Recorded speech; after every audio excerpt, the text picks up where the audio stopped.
이렇게 오늘 찬양대가 잘 준비해 주시고 또 찬양해 주셔서 대단히 감사합니다.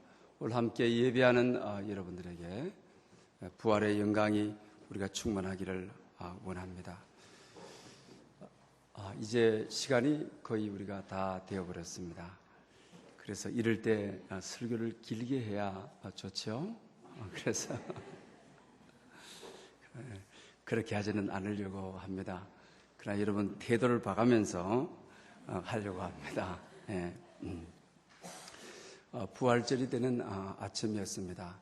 초신자인 남편이 성경 공부를 하다가 좀 의심되는 분야가 있었습니다. 성숙한 아내에게 질문을 했습니다.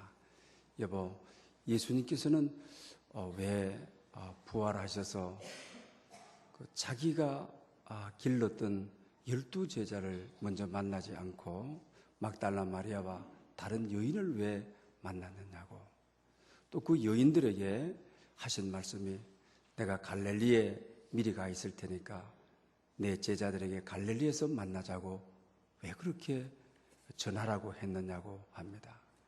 남편이 좀 엉뚱한 데가 있어서 이 사람이 또 왜 이런 엉뚱한 질문을 하나 했는데 정말 엉뚱한 이야기를 하는 것입니다. 그건 뭐 뻔한 거야. 여자들이 입이 싸니까 미리 이야기해야 쫙 동네에 퍼져서 내가 갈 것 아니냐고 이렇게 이야기하더라고 하는 사실입니다. 요사이 베스트셀러가 되어서 서점가에 등장하고 있는 책이 있습니다. 나온 지가 얼마 되지 않았죠. 그것이 바로 Why Jesus라고 하는 우리나라 사람이 쓴 책인데 요새는 이게 영어를 조금 써야만이 책이 좀 팔린답니다. 그리고 이제 우리말로 작게 제목을 써놨어요. 왜 예수냐라고 하는 조정민 아나운서 MBC 앵커가 썼던 내용이에요. 자기 자신은 25년 동안 언론계에서 살았습니다. 그런데 결혼을 했는데 아주 예쁜 모태신앙 여인을 만나서 결혼을 했고 자기 집안은 전통적인 불교 집안인 것입니다. 그래서 자기 아내가 늘 새벽 기도를 가요. 뭐에 끌려가지고 이 새벽 기도를 가느냐. 또 결혼을 할 때는 장인 장모 보고 교회 열심히 잘 다니겠다고 그렇게 해놓고는 그렇게 하지를 지금 못했어요. 그래서 이분이 언론인 출신이니까 이 교회를 고발해야 되겠다. 새벽마다 어떻게 여자를 어떻게 저렇게 이끌어낼 수 있는 힘이 어디 있느냐. 그래서 살금살금 아내의 뒤를 따라갔다가 예배를 드리고 성경을 읽는 가운데 하나님이 그를 사로잡아 버렸어요. 47세에 주님을 인격적으로 만나고 그 직업을, 좋은 직업을, 성공 가도에 있던 직업을 두고 베이직 교회라고 하는 공동체를 만들어서 지금 사역을 하고 있는 것입니다. 또 뿐만 아니고 그 아내의 모습을, 모태신앙인 아내의 모습을 보면서 자기 자신이 교회를 고발할 될 뿐만 아니고 아내를 교회로부터 구축해야 되겠다. 그러기 위해서는 교회에 가서 탁월한 이론을 만들어내야 되겠다. 그래서 교회를 취재하기 위해서 구석구석을 취재하기 위해서 들어갔다가 말씀 듣는 중에 하늘에 불이 내려와가지고 자기를 붙들어가지고 이제는 사역자로 목사로 그런 쓰임받고 있는 것입니다. 그 다음에 MBC 대표 사장도 지내시고 기타 또 언론교회에서도 그런 활동을 하고 있는 것을 봅니다. 그래서 수요일 때마다 오늘 이 경계성 하에서 교회 안에서 비신자가 너무나도 많다는 거죠. 그다음 또 반신자들도 교회 다니기는 다니는데 반신자들도 많다는 겁니다. 그들을 위해서 12강좌를 하게 되는 것입니다. 기독교는 종교 이상이다. 그리고 노 마일리지. 그 다음에 기독교의 사랑과 그 다음에 권력의 관계, 그 다음에 기쁨, 자유, 그 다음에 고난, 십자가, 부활 이렇게 해서 12강좌를 하게 됩니다. 그것이 책이 되어가지고 나왔는데 베스트셀러가 되어버렸어요. 현대에 방황하는 이들에게 정말 주님을 만날 수 있는 좋은 기회를 주는 책입니다. 제가 많이 사가지고 오려고 그러다가 한 권 살 수밖에 없는 형편이라서 제가 이제 몇 권 사다가 북 앞에 갖다 놓을 테니까 돌아가면서 오늘 이 경계선 하에서 헤매고 있는 분들이 읽어서 정말 주님을 인격적으로 만날 수 있기를 바랍니다. 근데 그 마지막 12번째가 부활입니다. 자기가 기독교가 종교였더라면 자기는 붙들리지 않았을 것이다. 자기는 믿지 않았을 것이다 하는 것입니다. 기독교는 종교 이상이다 하는 것입니다. 그러면서 부활은 믿는 자에게 주시는 하나님의 최고의 선물이라고 하는 것입니다. 죽음의 문제를 해결해야 그건 살아있는 종교라고 하는 것입니다. 그래서 우리가 대부분 우리 기독교에서는 설교한다라고 하잖아요. 그리고 이 가톨릭에서는 강론을 한다라고 하잖아요. 불교에서는 설법을 한다라고 하는 것입니다. 그리고 또 신학교에서는 강의하는 것이죠. 그러나 이게 전체가 아니다. 생명의 종교라는 것은 설교하고 설법하고 강론하는 게 아니다는 겁니다. 그러면서 나는 부활이요 생명이니 죽어도 살겠고 믿는 자는 죽어도 사는 종교.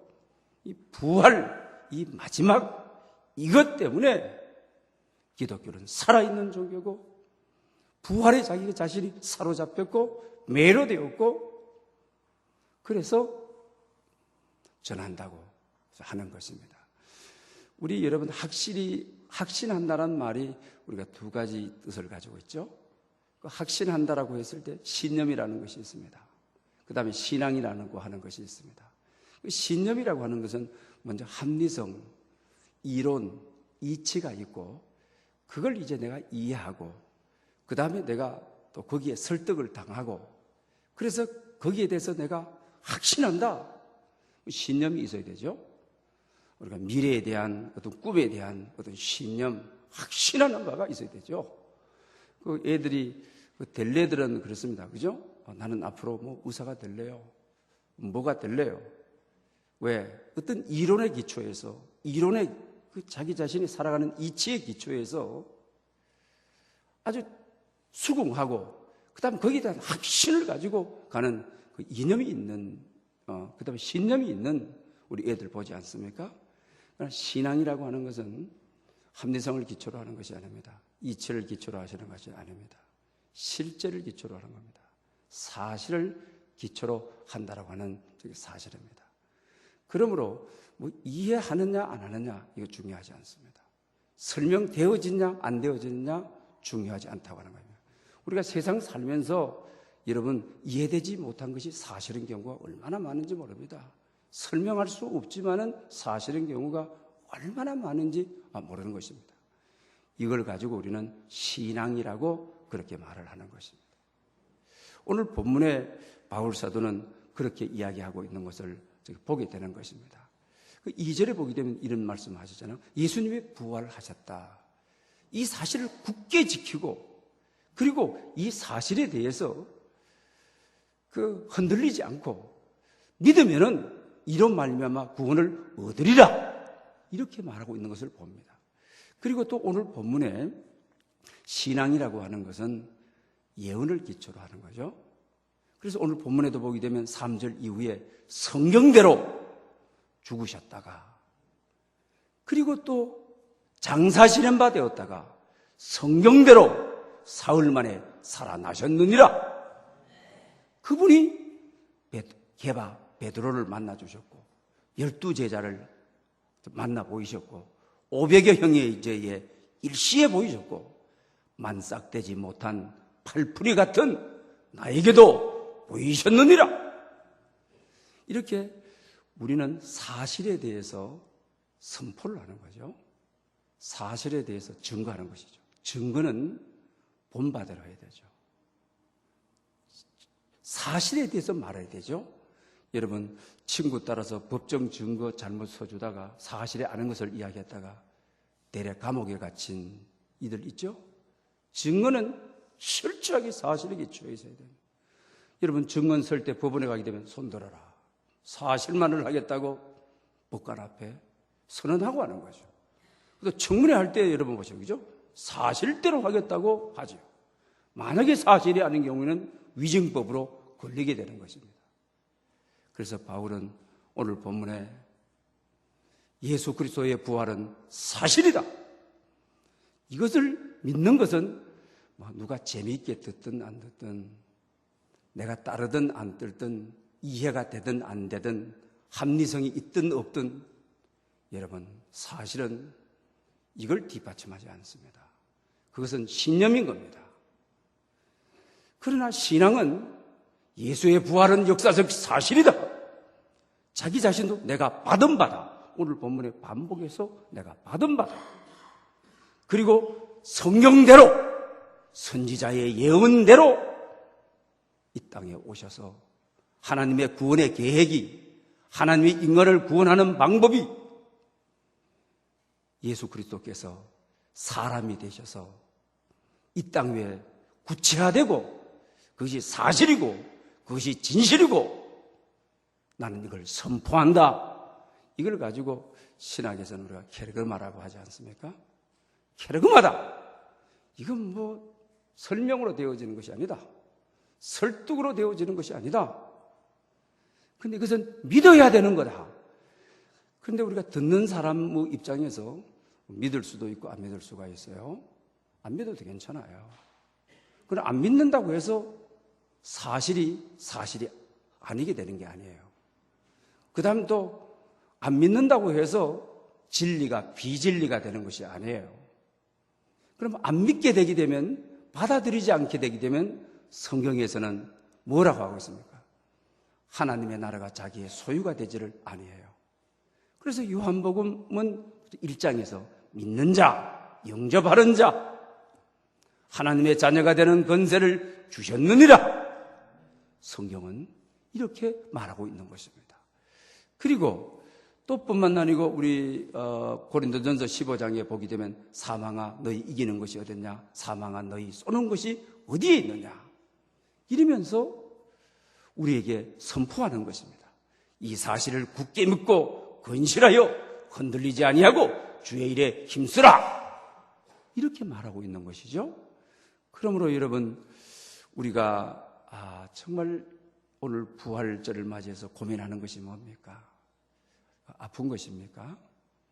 아니면 돈의 문제입니까? 아니면 얼굴에 주름이 지는 것입니까? 아니면 사업이 안 되는 것입니까? 공부가 안 되는 것입니까? 그러나 실제 우리 인생을 살아가면서 문제는 죽음이 내 곁에 있다고 하는 사실입니다. 오늘 죽을지 내일 죽을지 모르는 것이 우리 인생이라고 하는 사실입니다. 이번에 진도의 세월호를 한번 여러분 보십시오.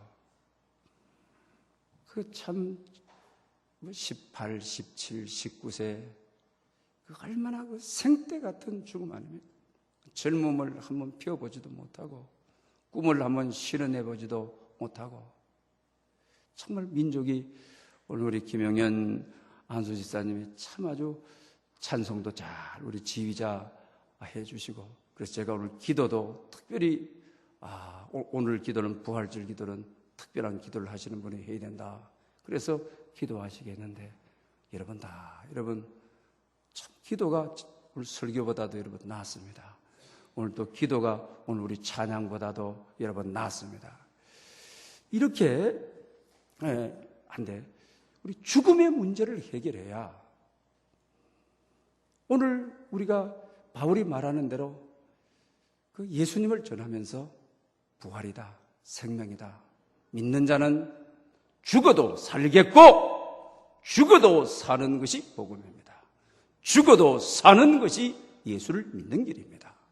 죽어도 사는 것이 내가 길이요 진리요 생명이라고 하는 부활을 믿는 자는 죽어도 사는 것입니다. 영원히 사는 것입니다. 이를 위해서 주님이 오셨습니다. 이것은 진실을 기초로 하는 것입니다. 이거는 사실을 기초로 하는 것입니다. 이것은 신념이 아니라 신앙인 것입니다. 이런 신앙을 가져 승리하는 여러분 될 수 있도록 축복합니다. 좋으신 아버지 하나님, 은혜를 무한히 감사합니다. 오늘 이렇게 부활절 아버지 앞에 나와 참 찬양합니다. 우리의 마음이 찬양합니다. 우리의 영혼이 찬양합니다. 우리의 전 인격이 찬양합니다. 부활하신 주님 제자들을 찾아오셔서 너희에게 평강이 있을지어다라고 말씀하신 주님, 우리에게 평강이 넘치기를 원합니다. 부활을 신앙함으로, 부활을 신앙 고백함으로 죽어도 사는 자유를 주시옵소서. 예수님의 이름으로 기도 올리옵나이다. 아멘.